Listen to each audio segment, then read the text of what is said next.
భూమి మీద ప్రవాహ జలములను కుమ్మరించెదను, నీ సంతతి మీద నా ఆత్మను కుమ్మరించెదను, నీకు పుట్టిన వారిని నేను ఆశీర్వదించెదను. చిన్న ప్రార్థన. ప్రభువా మీ వందనములు చెల్లిస్తున్నాను. వాక్యాన్ని వినవండి, అల్పినందు మీ సిలువ కొయ్య చాట దాచండి, బలపరచండి, వినవండి నాయనా. మా అందరికి మీరు పంచమండి. ఏంటి పోయిన పరిస్థితుల్లో మీరు ఎలా తోడయ్యారు ప్రభువా. ఈ మధ్యాహ్న కాల సమయంలో మేము ధ్యానం చేయించుండగా అయ్యా ఎండిన స్థితిని జీవము గల తన స్థితిగా మార్చగల దేవుడు నీవు. ఎండిన స్థితిని పచ్చగా మార్చగల దేవుడు నీకు స్తుతులయ్యా, స్తోత్రాలయ్యా. అయ్యా impossible as possible in the name of Jesus. యేసు నామమున ఏది అసాధ్యమని సాధ్యం చేసే దేవుడు మీకు వందనములు. పరిశుద్ధాత్మ దేవా మీకు వేలాది స్తుతులయ్యా, స్తోత్రములు చెల్లిస్తున్నాను. నాయా అయ్యా మా హృదయములు మీరు సిద్ధపరచమని అడుగుచున్నాను. మా హృదయాంతరంగములు మీరు కడగమని అడుగుచున్నాను తండ్రి. యేసయ్యా నీ వాక్యము చేత మా హృదయాన్ని శుద్ధీకరించండి. అయ్యా మా హృదయపు అంచులను మీరు కడగమని అడుగుచున్నాను. అయ్యా మీరు నింపమని అడుగుచున్నాము తండ్రి. నా యేసు రాజా మీ స్తుతులయ్యా, స్తోత్రములు చెల్లిస్తున్నాను. ఉన్నతమైన రాజా మీకు వేలాది వందనములయ్యా. నడిపించండి, మా హృదయాల్లో మీ కార్యం జరిగించమని అడుగుచున్నాను. పరిశుద్ధాత్మ దేవా మీకు వందనములు. అయ్యా తండ్రి దేవా ఈ కొద్ది నిమిషాలని వాక్యం ధ్యానం చేయించుండగా మీరు తోడయ్యండి, మీరు బలపరచండి, నడిపించమని మీ సిలువ కొయ్య చాటును దాచండి ప్రభువా. పాపిని అయోగ్యుని నందన ప్రభువా క్షమించి నీ రక్తంతో కడిగి శుద్ధీకరించి నీ కొరకు బలమైన సాధనముగా నిలబడడానికి నన్ను మీరు బలపరచండి ప్రభువా. ఈ సేవను మీరు కొనసాగింపు చేయండి ప్రభువా, విస్తరింప చేయండి ప్రభువా. అయ్యా తండ్రి దేవా వారిలో ఒంటరి వాడు 1000 మంది దగ్గర ఎన్నిక లేని వాడు బలమైన జనమగన నీ వాగ్దానాన్ని మీరు నెరవేర్చమని అడుగుచున్నాం తండ్రి. సహాయం చేసి నడిపించి బలపరచమని యేసయ్య పరిశుద్ధ నామమున అడిగి వేడుకొనుచున్నాము తండ్రి, ఆమేన్. ఈ వచనమును వీలైతే గుర్తుపెట్టుకోండి, చదవచ్చిన వాళ్ళు ఆ వాక్యాన్ని కంఠస్థం చేయండి. అది హృదయంలో ఉండిపోవాలా. ఆ వాక్యం హృదయంలో ఉన్నప్పుడు దేవాది దేవుడు మాట్లాడుతూ ఉంటాడండి. నేను దప్పిగల వారి మీద నేలను, ఎండిన భూమి మీద ప్రవాహ జలములను కుమ్మరించెదను. చాలా విషయాలు ఉన్నవి, కొన్ని విషయాలు మాత్రమే నేను మీ ముందు ఉంచడానికి ఇష్టపడుతున్నాను. 3 ప్రాముఖ్యమైన విషయాలు మీ ముందు ఉంచడానికి ఇష్టపడుతున్నాను. నంబర్ 1, ఎండిపోయిన చెయ్యి. నంబర్ 1, ఎండిపోయిన చెయ్యి. తర్వాత రెండోది ఎండిపోయిన నేల. మూడో విషయము ఎండిన ఎముకలు. ఈ 3 విషయాలు ఈ షార్ట్ టైం లో కొంతవరకు ధ్యానం చేయడానికి ఇష్టపడుతున్నాండి. మొదటి రాజుల గ్రంథము 13వ అధ్యాయంలోనికి రండి. మొదటి రాజుల గ్రంథము 13వ అధ్యాయంలోకి వచ్చినట్లయితే 2వ వచనము. మొదటి రాజులు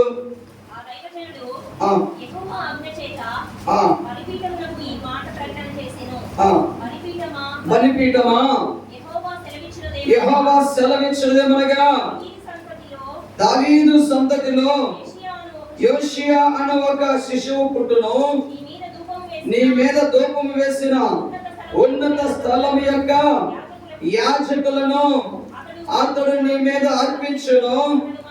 అతడు మనుష్య శరీరములను నీ మీద దహనము చేయును. ఈ బలిపీఠము బద్దలైపోయి దాని మీద ఉన్న బుగ్గి ఒలిగిపోవుటయే యెహోవా ఇచ్చు సూచన అని చెప్పి ఆ దినమున ఆ ప్రవక్త సూచన ఒకటి ఇచ్చెను. బేతేలునందున్న బలిపీఠమును గూర్చి ఆ దైవజనుడు ప్రకటించిన మాట రాజైన యెరొబెయాము విని బలిపీఠము మీద నుండి తన చెయ్యి చాపి వాడిని పట్టుకొనమని చెప్పగా అతడు చాపిన చెయ్యి ఎండిపోయెను. దానిని వెనుకకు తీసుకొనుటకు అతనికి శక్తి లేకపోయింది. ఇక్కడ జరిగిన సంఘటన, యెరొబెయాము రాజు ఉన్నాడు, ఆయన రాజ్యం చేయించున్నాడు. బలిపీఠము దగ్గర ఆయన ప్రభావాన్ని చూపడానికి ప్రయత్నం చేస్తున్నాడు, ఆయన అధికారాన్ని చూపడానికి ప్రయత్నం చేస్తున్నాడు యెరొబెయాము రాజు. యెహోవా దేవుడు ఏం చేశాడంటే దైవ సేవకుడిని పంపించినాడు. దైవ సేవకుడు రాబోయే ఆ దావీదు సంతానంలో పుట్టబోయే యేసుక్రీస్తు ప్రభువుని గురించిన ప్రవచన వాక్యమును చెప్పిస్తూ ఉన్నాడు దేవాతి దేవుడు. ఈ యొక్క బలిపీఠము బద్దలైపోతుంది, మీరు అర్పించబోతున్న బలిపీఠము బద్దలైపోతుంది, ఇదే యెహోవా మీకు ఇస్తున్న సూచన అని ప్రకటన చేస్తున్నాడండి. దైవ సేవకుడు ఎవరి తరపున వచ్చి చేస్తారంటే యెహోవా దేవుని తరపున వచ్చి ప్రకటన చేస్తాడు. ఆ ప్రకటన అందుకున్న యెరోబాము రాజు చాలా కోపోద్రేకుడై దేవుని యొక్క ఆజ్ఞను ధిక్కరిస్తూ, దైవ సేవకుని యొక్క మాటను ధిక్కరిస్తూ, దేవునికి వ్యతిరేకంగాను దైవ సేవకునికి వ్యతిరేకంగాను నిలబడిన యెరోబాము రాజు ఏం చేశాడు తెలుసా? ఆయన దైవ సేవకుడని కూడా ఆలోచన చేయకుండా, దేవుని సేవకుడన్న భయం లేకుండా, దేవుని సేవకుడన్న భక్తి అనేది లేకుండా ఏమంటున్నాడు తెలుసా? ఏమన్నాడు అక్కడ చూడండి, ఒక సామాన్యుడిని పిలిచినట్టుగా పిలుస్తున్నాడు. బలిపీఠ మీద నుండి తన చెయ్యి చాపి వారిని పట్టుకొనమని చెప్తున్నాడు అన్నమాట. యెరోబాము రాజు ఒకవైపు యెరోబాము రాజు ఉన్నాడు, మరొక వైపు రాజులకు రాజు అయిన యెహోవా దేవుడు ఉన్నాడు. యెహోవా దేవుని పక్షాన యెహోవా దేవుని పక్షాన దేవుని యొక్క ప్రవక్త ఉన్నాడు. ఇక్కడ యెరోబాము రాజ్యం సైన్యాధికారులు కూడా ఇక్కడ ఉన్నారండి. అయితే ఇక్కడ వాడిని పట్టుకోమని ఎప్పుడైతే చెయ్యి చాపాడంటే, ఆ మాట చూడండి, చెయ్యి చాపి వాడిని పట్టుకొనమని చెప్పగా అతడు చాపిన చెయ్యి ఎండిపోయెను. దానిని వెనుకకు తీసుకొనుటకు అతనికి శక్తి లేకపోయెను. దేవుడు ఎంత గొప్ప అద్భుత కార్యం చేశాడో చూడండి. ఎప్పుడైతే యెరోబాము రాజు తన చేతిని దైవ సేవకుని వైపు చూసి అతని పట్టుకోమని ఆజ్ఞాపించాడు, దేవుడు కన్నెర చేశాడు. నేను పంపిన దైవ సేవకునికి వ్యతిరేకంగా ఈ రాజు ప్రయత్నం చేయించున్నాడు. నేను పంపిన దైవ సేవకునికి వ్యతిరేకంగా ఈ రాజు యొక్క హస్తము దేవుని చిత్తానికి, దేవుని యొక్క సేవకునికి, దేవుని యొక్క ప్రణాళికకి వ్యతిరేకంగా ఆ చెయ్యి చాపాడని దేవుడు ఎప్పుడైతే కన్నెర చేశాడో ఆ చెయ్యి అలానే ఏమైపోయిందట? ఎండిపోయిందట. ఇక లాగుతుంటే చెయ్యి రావట్లేదు, ముడుచుకోవడానికి రావట్లేదు. కర్రను వంచడానికి రాకుండా ఎలా అయితే ఉంటుందో, ఒక పెద్ద బలమైన కర్రని వంచడానికి ప్రయత్నం చేస్తే వంగుద్దా? చిన్న కర్ర అయితే వంగుద్ది. ఇలా సాచిన చెయ్యి అలానే ఎండిపోయిందండి. అలానే ఎండిపోయింది, ఒక కర్రలాగా అయిపోయింది. ఇక ఎనికి తీసుకుంటా ఉంటే ఆ చెయ్యి రావట్లేదండి. ఆ తర్వాత ఏం జరిగిందో చూడండి. అలా ఎండిపోయిన చెయ్యి పరిస్థితుల్లో ఆ రాజు తెలివిగా మరొక ప్రయత్నం చేశాడండి. ఆ తర్వాత ఏం జరిగింది చదవండి. 5వ వచనము. మరియు యెహోవా సెలవు ప్రకారము దైవజనుడిచ్చిన సూచన చొప్పున బలిపీఠము బద్దలు కాగా బుక్కి దాని మీద నుండి వలిగిపోయిన. అప్పుడు రాజు, నా చెయ్యి మునుపటి వలె బాగునట్లు నీ దేవుడైన యెహోవా సముఖమందు నా కొరకు వేడుకొనుమని ఆ దైవజనుని బతిమాలుకొనగా. ఇందాక ఏం చేశాడు? ఆ రాజు గారి యొక్క ఆజ్ఞలో అహంకారం ఉన్నది, ఆ రాజు గారి యొక్క మాటలో గర్వం ఉన్నది, ఆ రాజు గారి యొక్క మాటలో ఆ అధికారం ఉన్నది, ఆ రాజు గారి యొక్క మాటలో కోపం ఉన్నది. ఆ రాజు గారు ఆ కోపోద్రేకుడై అధికారంతో చాచిన చెయ్యి ఎండిపోయింది. ఇప్పుడైతే తన అధికారాన్ని పక్కన పెట్టేశాడు, తన గర్వాన్ని పక్కన పెట్టేశాడు, తన యొక్క అహంకారాన్ని పక్కన పెట్టేసి ఇప్పుడు దైవ సేవకుని ఏమంటున్నాడు? అప్పుడు రాజు, నా చెయ్యి మునుపటి వలె బాగొనున్నట్లు నీ దేవుడైన యెహోవా సముఖమందు నా కొరకు వేడుకొనుమని ఆ దైవజనుని బతిమాలుకొనగా. ఇప్పుడు రాజు ఏమన్నాడు? సామాన్యుడైన దైవ సేవకుడు అన్నాడు, అయ్యా ప్లీజ్ అయ్యా, నాకు తెలియక నేను పొరపాటు చేశాను, నన్ను నా కోసం వేడుకయ్యా, నీ దేవునికి ప్రార్థన చెయ్యా, నా చెయ్యి ఎండిపోయింది, తిరిగి రావడానికి అవకాశం లేదు, నా కోసం ప్రార్థన చేయమని బతిమాలుకొనగా దైవజనుడు యెహోవాను బతిమాలుకొనగా ఏం చేస్తున్నాడు? రాజేమో దైవ సేవకుడిని బతిమాలుతున్నాడు, దైవ సేవకుడు ఏం చేస్తున్నాడు? ఇప్పుడు యెహోవా దేవుని బతిమాలుతున్నాడు. చూడు ఎంత గొప్ప విషయం తెలుసా? ప్రియమైన దేవుని బిడ్డ, మనం ఏం చేయాలి తెలుసా? దైవ సేవకుల ద్వారా ప్రార్థన చేసుకోవాలా, ప్రార్థనలో మనం దేవుని బతిమాలుకోవాలా, దైవ సేవకుల ద్వారా దేవునికి ప్రార్థన చేయించుకున్నప్పుడు ఏం చేస్తుంది దేవుడు? ఇక్కడ యెరోబాము రాజు దైవ సేవకుడిని బతిమాలుకుంటున్నాడు, దైవ సేవకుడు దేవుడిని బతిమాలుకున్నాడు, దైవజనుడు యెహోవాను బతిమాలుకొనెను గనుక రాజు చెయ్యి మరలా బాగై మునుపటి వలె ఆయను. మునుపిట్లాగా అయిపోయింది. ఇప్పుడు రాజు అంటున్నాడు, నీకేం కావాలో చెప్పు, నేను సగం కావాలంటే ఇస్తాను, నీకు భోజనం పెడతాను అని సిద్ధపడుతున్నాడు. నేను వచ్చిన పని నెరవేర్చాను అంతే, నేను భోజనం చెయ్యను అని వెళ్ళిపోతున్నాడు. ఆ తర్వాత ఆ సందర్భం కొంత జరిగింది, అది వేరే విషయం, తర్వాత ధ్యానం చేద్దాం. ప్రియమణి దేవుని బిడ్డ, ఇక్కడ ఒక రాజు, అధికారంలో ఉన్న రాజు యొక్క చెయ్యి ఎండిపోవడానికి కారణం ఏంటి? అందుకు కొంచెం ముందు జరుగుతున్నామా, నువ్వు పక్కన కూర్చోదు కదా, నువ్వు చేసే పని ఏం లేదు కదా, ఒక పక్కన వేసుకో, సరిపోదా? ఓకే. ఇక్కడ యెరొబాము రాజు యొక్క చెయ్యి ఎండిపోవడానికి కారణం ఏంటో ఒకసారి ఆలోచించండి. యెరొబాము యొక్క హృదయంలో గర్వం ఉన్నది. యెరొబాము యొక్క హృదయము అధికారముతో నిండినదై, ఆ యొక్క అహంకారంతో నిండినదై, దేవుణ్ణి లెక్క చేయకుండా, దైవజనుని లెక్క చేయకుండా తన యొక్క అధికారాన్ని దుర్వినియోగం చేయడానికి ప్రయత్నం చేస్తున్నాడు. దేవునికి వ్యతిరేకమైన ఆలోచన చేస్తున్నాడు. కనుక ఎప్పుడైతే దైవ సేవకునికి వ్యతిరేకంగా చేయబడో ఆ చెయ్యి వేయిపోయిందండి. అయితే ప్రతిమలాడిన తర్వాత ప్రతిమలాడుతాడు, అప్పుడు దైవ సేవకుల తర్వాత ఆ చెయ్యి మరలా బాగుంది. ప్రేమ దేవుని బిడ్డ, ఎండిపోయిన చెయ్యిని మరలా బాగు చేసిన దేవుడు, ఎండిపోయిన స్థితిని మరలా మామూలు స్థితిగా మార్చగల సమర్థుడు యేసుక్రీస్తు ప్రభు. ప్రియమైన దేవుని బిడ్డ, నజరేయుడైన యేసుక్రీస్తు ప్రభు ఒక నిర్జీవమైన దానిని జీవగల దానిగా చేయగలడండి. ఒక నిర్జీవమైన దానిని, జీవము లేని దానిని జీవము గల దానిగా యేసు ప్రభు చేయగలడు. మీకు ఉదాహరణ చెప్తాను. ఒక నిర్జీవమైన దాన్ని జీవం గల దానిగా ఎలా చేయగలం? మనమైతే ఒక కర్రను మొక్కగా చేయగలమా? మనం ఒక కర్రను మొక్కగా చేయగలమా? ఒక ఎండిపోయిన వేప చెట్టు దూలాన్ని, వేప చెట్టు మొద్దును వేప చెట్టుగా మనం మార్చగలమా? మనకైతే అసాధ్యమే, కానీ దేవుడికి సమస్తమును సాధ్యమే. యెహోవాకు అసాధ్యమైనది ఏదైనా కలదని వాక్యం సెలవిస్తుంది. నేను గుర్తు చేయించున్నాను. యెహోవా దేవుడు మోషే గారితో మాట్లాడినప్పుడు, అయ్యా నేను చెప్తే వాళ్ళు వినరు అన్నప్పుడు, దేవుడితో మాట్లాడుచున్నప్పుడు నీవు ఫరో దగ్గరికి వెళ్ళాలా అని చెప్పుచున్న సందర్భంలో, అయ్యా నేను వెళ్తే వాళ్ళు వింటారా మాట అని దేవుడిని అడుగుచున్న టైంలో, నీ చేతుల్లో ఏముంది అని అడిగాడు దేవుడు. నా చేతులు ఏముందయ్యా? ఎండిపోయిన కర్ర, గొర్రెలు కసుకోవడానికి ఉపయోగించిన కర్ర ఉన్నది, గొర్రెలకు ఉపయోగించిన కర్ర ఉన్నది, అంతే. నా దగ్గర ఏం లేనప్పుడు నీ చేతిలో ఉన్న కర్రను నేల మీద వేయమన్నాడండి. నీ చేతిలో ఉన్న కర్రను నేల మీద వేయమని ఎప్పుడైతే చెప్పినాడో, ఆ కర్రను నేల మీద వేసినప్పుడు అది పుష్పం వేసి పామై నిలబడింది. ఎండిపోయిన కర్రలో జీవం ఉన్నదా? జీవం లేదు. ఇప్పుడు పాములో జీవం ఉందా లేదా? జీవం ఉందా లేదా? పాము బ్రతికే ఉందా లేదా? అప్పుడు పాము కాదు అది, బతికి ఉన్న పాము పుష్పం లేసి నిలబడింది. ఇక చూడండి, ఒక నిర్జీవమైన కర్రను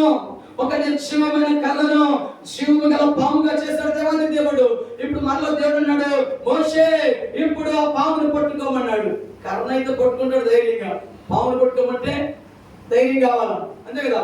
కర్ర పట్టుకోమంటే పిల్లవాడని పట్టుకుంటాడు కర్రని, కానీ పామును పట్టుకోమంటే పట్టుకోవడం కష్టము. ఆ పామును పట్టుకో అనగానే, పామును పట్టుకోగానే ఆ పాము తన చేతిలోకి వచ్చేసింది, మరలా కర్ర అయిపోయింది. యేసుక్రీస్తు ప్రభు తలుచుకుంటే ఒక నిర్జీవమైన దాన్ని జీవము గల దానిగా చేయగలడండి. దేవునికి అంత శక్తి ఉన్నది. ఇక్కడ ఎండిపోయిన చెయ్యిని దేవుడు బాగు చేసినాడు. మరొక విషయము, ఎండిన నేల. మొదటి రాజుల గ్రంథము 17వ అధ్యాయం 7వ వచనంలో, కొంతకాలమైన తర్వాత దేశంలో వర్షము లేక ఆ నీరు ఎండిపోయెను. ఇది ఎవరి సందర్భంలో జరిగిందో మనకు తెలుసు. అహాబు రాజు పరిపాలన చేస్తున్నాడు ఇశ్రాయేల్ దేశాన్ని. ఆ టైంలో అరణ్యంలో కొండల్లో ప్రార్థన చేస్తున్నాడు ఏలియా ప్రార్థన చేసి అహాబు రాజు దగ్గరికి వచ్చి, రాజా నా పర్మిషన్ లేకుండా నీ దేశంలో వర్షం పడదు, నా పర్మిషన్ లేకుండా నీ దేశంలో మంచు కూడా పడదు అని ప్రకటన చేశాడండి. ఆ తర్వాత వెళ్ళాడు, ఆ యొక్క వాగు దగ్గరికి వెళ్ళాడండి. వాగు దగ్గర దేవుడు కాకోలముల ద్వారా ఆయన్ను పోషిస్తూ ఉన్నాడు. పోషణ జరిగిన తర్వాత కొంతకాలం అయిన తర్వాత దేశంలో వర్షము లేక ఆ నీరు ఎండిపోయింది. వాగంతా ఎండిపోయి, పొలము ఎండిపోతే ఎలా ఉంటుందండి? బద్దలుగా పగిలి ఉంటుంది పొలం. అక్కడ వాగు కూడా ఎండిపోయిందండి. ఆ తర్వాత దైవ సేవకుడు సారెపతో గ్రామానికి వెళ్ళాడు. ఆ తర్వాత 3.5 సంవత్సరాల ప్రార్థన తర్వాత దేవుడు బలమైన వర్షాన్ని పంపించాడండి. భయంకరమైన తుఫాను పంపించాడు. ఇక అంత భీకరమైన వర్షపాతాన్ని పంపించేసి దేశాన్ని తడిపాడండి. 3.5 సంవత్సరాలు ప్రార్థన చేస్తే వర్షం ఆగిపోయింది. మరలా తిరిగి ప్రార్థన చేస్తే ఆగిపోయిన వర్షము కదిలిందండి. ప్రియమైన దేవుని బిడ్డ, అప్పుడు ఏలియా ప్రార్థన చేస్తున్నాడు కొండ మీద. తన శిష్యుడికి చెప్తున్నాడు, ఆకాశం వైపు చూడు, ఆకాశం వైపు చూడు, మేఘం వైపు చూడమన్నప్పుడు మేఘాలు మామూలుగా ఉన్నాయని చెప్తున్నాడు. మరలా చూడండి రెండోసారి, అలా మూడోసారి, అలా 7 మార్లు ప్రార్థన చేస్తున్నారండి. అలా చూస్తూ ఉన్నప్పుడు అప్పుడు దైవ సేవకుడు చెప్తున్నాడు, యువకుడు ఆ ఏలియా చెప్తున్నాడు, అయ్యా సముద్రము మీద నుండి అరచేయంత మేఘము పైకి ఎక్కడం నేను చూస్తున్నాను. సముద్రము దగ్గర నుంచి, సముద్రం యొక్క సర్ఫేస్ నుంచి అరచేయంత మేఘము పైకి ఎక్కడం నేను చూస్తున్నానండి. ఓకే, అయితే రాజు గారికి చెప్పు, ఆయన తడవకుండా ఇంటికి పోమని చెప్పు. చూడండి, 3.5 సంవత్సరాల నుంచి వర్షం పడకపోతే రాజుగారి దగ్గరికి వెళ్ళి నువ్వు తడుస్తావయ్యే వర్షం వస్తుందంటే నమ్ముతాడా? 3.5 సంవత్సరాలు ఎదురు చూస్తుంది ఆయన అంటాడు. కాబట్టి ఇక్కడ ఎప్పుడైతే దైవ సేవకుడు చెప్పినాడో, ప్రార్థన చేస్తున్నాడో, దేవాది దేవుడు అరచేయంత మేఘమును పంపించేశాడు.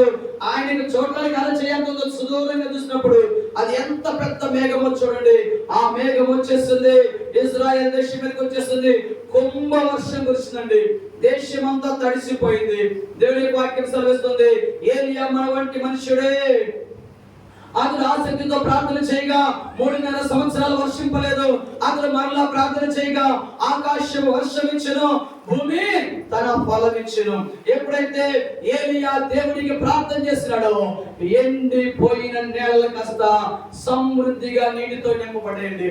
సమృద్ధిగా వర్షం పడినప్పుడు ఆ నీళ్లు ఆ యొక్క నేలను తాకినప్పుడు ఆ నేలలో ఆ నీళ్లు పీల్చుకొని సమృద్ధిగా ఫలించే భూమి తన ఆకాశం వర్షం ఇచ్చెను, భూమి తన ఫలం ఇచ్చిందని వాక్యం సెలవిస్తుంది. ప్రియమైన దేవుని బిడ్డ, ఎండిపోయిన చెయ్యి, ఎండిపోయిన నేల, ఎండిపోయిన ఎముకల గురించి మనం ధ్యానం చేయించున్నాం. కాబట్టి ఎండిన భూమి మీద ప్రవాహ జలములను కొమ్మరించగల సమర్థుడు ఆయన. రీసెంట్ గా దుబాయ్ అనుకుంటా, దుబాయ్ అనే ప్రాంతం ఎలా అయిపోయింది, ఒక్కసారిగా 2 సంవత్సరాలు 2-3 ప్రాంతాల్లో 2-3 దేశాల్లో జరిగినవి.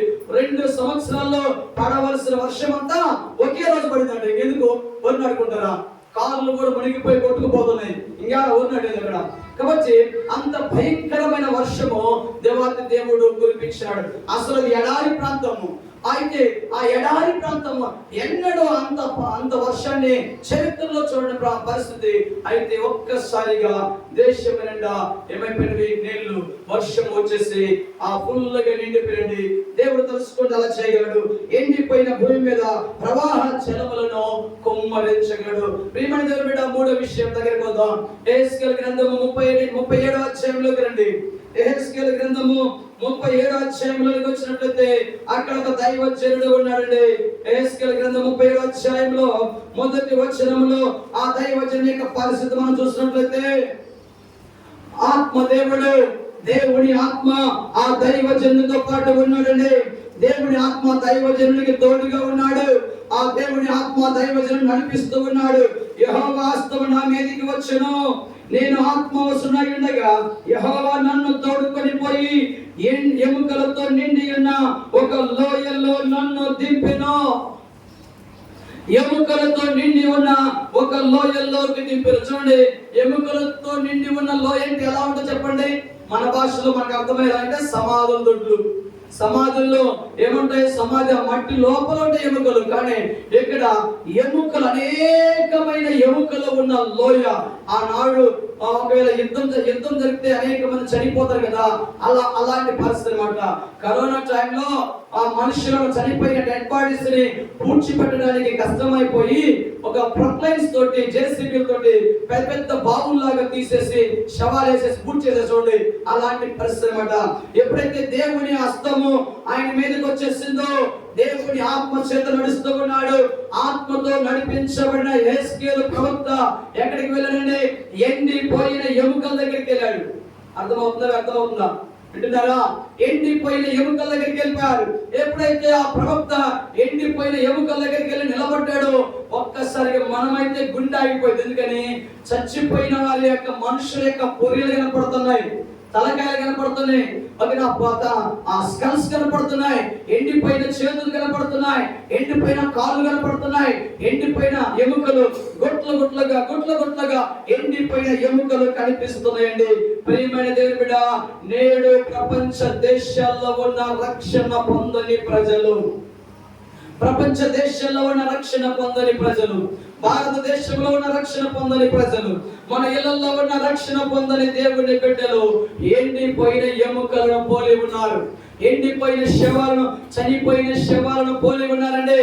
ఈ ఎండిపోయిన ఎముకల్లోనికి వెళ్ళి నిలబడిన ఆ యొక్క యెహెజ్కేలు ప్రవక్త చూడండి, అప్పుడు దేవుడు మాట్లాడు చూడండి, నరపుత్రుడా, ఏం పర్వాలేదు కరెంట్ పోయిన బదులు వాక్యం వినండి, నరపుత్రుడా ఎండిపోయిన ఈ ఎముకలు బ్రతకగలవా అని అడుగుతున్నాడు దేవుడు. నరపుత్రుడా ఎండిపోయిన ఈ ఎముకలు బ్రతకగలవా అని అడుగుతున్నప్పుడు యెహోవా నీకే తెలియనయ్యా అని దైవజనుడు జవాబిస్తున్నాడు. అయితే ప్రవచనం ఎత్తి ఇలా చెప్పుము, ఎండిపోయిన ఎముకల్లారా యెహోవా సెలవిచ్చినది మనగానే మొదలు పెట్టండి. ఎప్పుడైతే దేవుడి దేవుడిచ్చిన ఆజ్ఞ చొప్పున ఆయన ఆజ్ఞాపిస్తున్నాడు చూడండి, ఒక్కసారిగా గడ్డ అనే సౌండ్ వచ్చిందట. గడగడనే ఆ భయంకరమైన శబ్దం వచ్చేసింది అనమాట. ఆ శబ్దము ఎప్పుడైతే వచ్చేసిందో దేవుడు ఇచ్చేసాడు పర్మిషన్, ఇచ్చేసాడు శక్తి ఆయనకి. ఎప్పుడైతే దైవ సేవకుడు ఆయన ప్రవచిస్తూ ఉన్నాడు, దేవుడి సేవకుడు ఎప్పుడైతే ప్రవచిస్తూ ఉన్నాడు, ఆ పుర్రెలు కాస్త ఆ ఎముకలతో కలుసుకున్నాయి, చేతులు కాళ్ళు ఒకటైపోతున్నవి. ఆ యొక్క ఒక్కొక్క శవానికి ఒక్కొక్క పుర్రె అలా జాయింట్ అయిపోతుంది. ఒక్కసారిగా ఎండిపోయిన ఎముకలన్నీ కలుసుకొని ఉన్నప్పుడు ఆయన ప్రవశిస్తూ ఉన్నాడు. ఆ ఎముకల చుట్టూ మాంసం వస్తుంది, ఆ ఎముకల్లో ఆ మాంసంలో